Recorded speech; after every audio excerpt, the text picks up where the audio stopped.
त्याला शुद्ध वेड्यात गणतो. पण ऐका, देवाचं वेड लागणं वेगळं आणि शुद्ध वेडा वेगळा असतो. देवाचं वेड लागणं हे फार कमी लोकांना लागतं आणि त्यांना संत म्हणतात. देववेडे कोण होते? संत होते, संत. देववेडे म्हणजे संत.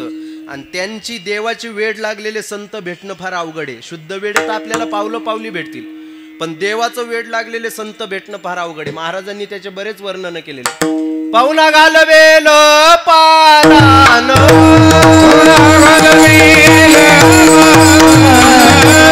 पायी चढवेल गगन,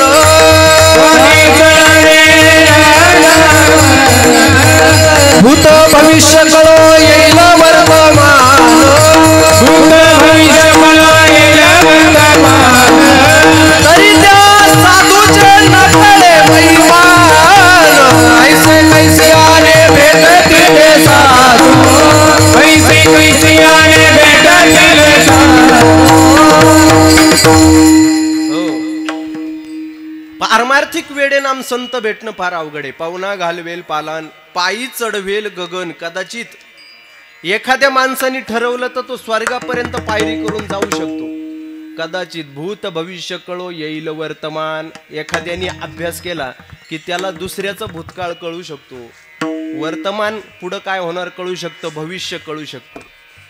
अभ्यास केला की भविष्य कळतं. काही काही विद्या आहे, ज्योतिषशास्त्राची विद्या आहे. कुंडलीनुसार आपण त्या पोराचं पुढचं कसं असणार आहे ते सांगू शकतो. त्या पोराचं पुढचं कसं असणार आहे सांगू शकतो.